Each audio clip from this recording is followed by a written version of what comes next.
Hi guys, I am John Carrick, author of Legacy of a Mad Scientist and The Legend of Ashley Fox. Today we're looking at 100 Bullets 67 by Brian Azzarello and Eduardo Risso through Vertigo Comics. And as we've gone through these, I've noticed that each set of issues is sort of its own kind of story. Wiley Runs the Voodoo Down was very much a telenovela, sort of love story in New Orleans. The Milo Garrett Counterfeit Detective series was very much a film noir type story. This one, now there are a lot of single issues sprinkled here and there too, and those are your more typical sort of paint by numbers television shows where it's not any kind of show, it's just a show. It's a show with certain subject matter, but that doesn't make it thematically unique. This one, I believe, is a sort of love story, a distraught love story about the character who doesn't fit in, who's in love with a girl who's out of his league. And maybe that's because we had to get something, and maybe that's because there's a lot of tool characters in this series, and Dizzy is one of them, and Branch is another one. These are both characters who are not Minutemen. They're orbiters, essentially.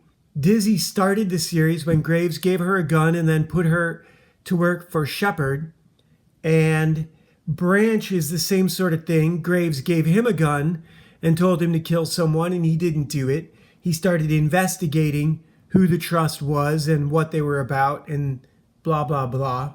And so now we've got a story between two of these tools, Branch and Dizzy, and it's a kind of a, what's the right word? When something can never be not dystopian.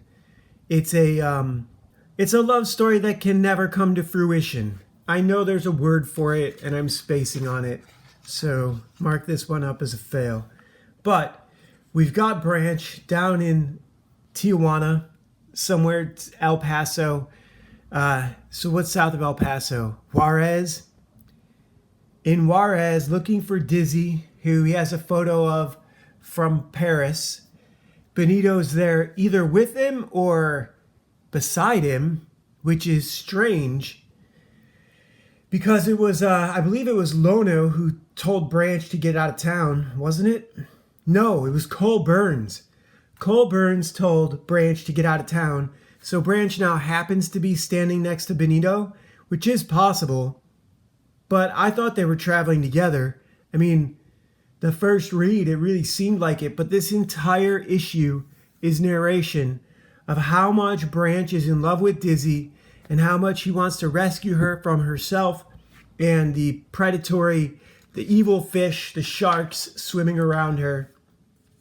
Even while it's into Wiley and him out breaking bottles, presumably he shot that, but, he threw it, somebody shot it, and then he grabbed another one. So this is still Branch's narration, except it applies to Wiley, it applies to Benito, presumably it applies to every red-blooded male who sees Dizzy.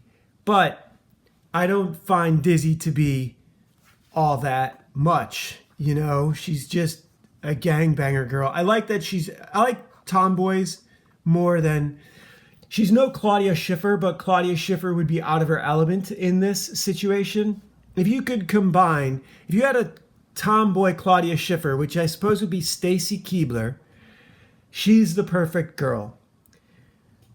Elizabeth Debicki, if that's how you pronounce that girl's name, she's very tall. If that girl could learn to fight, wow. There's a new fight girl called Dakota something. She's pretty badass.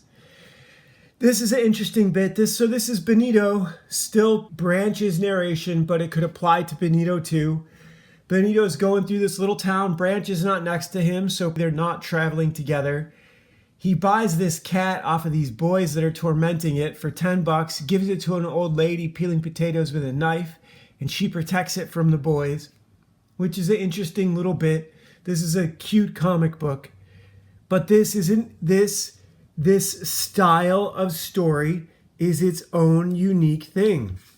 This is a, one of those forlorn romances set in a third world town, where a third world village where everyone is happy except for the gringos getting drunk.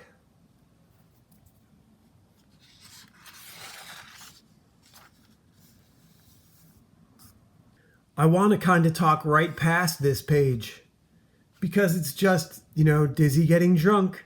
Shepard's dead and Dizzy and Wiley haven't gotten out of the desert yet. Benito's looking for them. Branch is looking for them. And Benito has found the guy who hooked Wiley up all those stories ago when Wiley went and picked up those parrots for 8-Ball after Hopper got shot in the leg and went to the hospital. And then Hopper's friend got killed. So Wiley has gone back down here and met this guy again. I think he was wearing a kilt the last time. And Benito has found him. And this guy finds Benito by saying, "Hey, why are you looking for me? You need glasses?" And he says, "I don't need glasses." And he says, "You have glasses." There's always this little bit of tricky words in this book, in this series. And this time it's 3 times. It's not just in the dialogue with the glasses. They do this bit about finishing each other's sentences too. But in this one, in the narration, when we get back to Branch's narration, he rewrites himself on the fly. He'll use a word and then grab a synonym or a palindrome, which I think is glasses to glasses is a palindrome. And he not synonyms, but words that sound similar, like definitive and defiantly or something like that. And switch them back and forth in the narration, which is always a little, okay. In this scene, so this guy challenges Benito to drink all of this because Benito's looking for him. And he says, "I've got friends." He brings all these people with him. Benito says, "I can pay for all your friends to drink." So Benito trumps the friends with money because everyone needs money. So he pays for all these drinks. And that gets this guy to show him where Dizzy is. This is the picture that Branch had, a blown up version of her in front of the Eiffel Tower. So this guy's like, "Yeah, I can take you to her, Rosalinda." And they go out. Dizzy's shooting champagne bottles. These guys are shooting off fireworks. Seems like a waste, doesn't it? Blowing up the sky. Fireworks? That's not what I mean. In a hurricane? I know. So there's always this little bit of, there's Tom Waits. Tom Waits belongs in this book. So this guy agrees to take him out. Branch has fallen asleep in the town square because when they leave the town square, see, and here's a part where cutting back and forth, hints, tips, and tricks, right? That's what this is about. Here's a part where cutting back and forth doesn't work so well because they obviously find Branch holding a picture of Dizzy. He pays him to kidnap Branch. He's bringing him with us.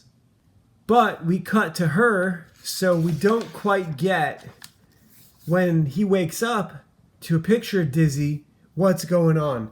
It would almost be better to have the pictures of Wiley and Dizzy. Well, you can't really back them up and do it chronologically. You'd have to put in something about 2 days ago, and that's even worse. And my argument is that maybe the forlorn love story isn't the right story to tell this part of the story. And why do we need a whole issue to tell this part of the story when we only got 1 issue for Lono's kidnapping and murder of Carlito Fulvio? That could have been a 6-issue thing in and of itself. How he got in, how he defeated all the security guards, how he killed everyone, how he kidnapped the guy and got him out. That could have been its own thing. It's important to know what kind of story you're about. And if what you're about is these sort of punch-drunk, tragic romances where no one's happy. The pretty girl's interested in Wiley. He's interested in Rose. Benito is, does Benito even know that Megan Dietrich is dead? Is Megan Dietrich dead? Is she going to come back from the dead? Is it possible that she survived that? It's possible. It's not really probable. So this guy drives them out there. They're like, what are you doing? Where'd you bring us? I told you I deliver. So here everybody is. And he says, hey, I told you I wanted to be alone. Well, now you can shoot these guys and you'll be alone. So yeah, he took money to bring them to him. And what difference does it make? They're out there in the middle of nowhere anyhow. Was a couple more murders. And really, ultimately, who's the main character? Who's trying to get what they want? They're all looking for each other, but what do they want from each other? Shepard's dead. The art is great. Taking really good note of how to use blacks. I've been taking really good note of this and then applying it to real world photographs. And what would I put in black and what would I not? I've got nothing but time right now, and you know, studying is the only thing I can do, really. So here we go. Dizzy's got her magic gun. Wiley has one too. Branch, where did his magic gun go? Is it still in Paris? But this is all Branch's narration. And so now what? And more importantly than now what, and this is the really bad thing, I don't care. I like Wiley. I don't care about Branch. I don't really care about Benito. This should be the consequences of Megan Dietrich being dead. Why do we have to have a whole issue of chasing Dizzy through the desert? And I keep calling her Desi anyhow, because I have a character named Desdemona. At least all the ads have been good. No more ads for Quaker State oil. Brian Azzarello, Eduardo Risso, 100 Bullets 67. Talk to you guys tomorrow.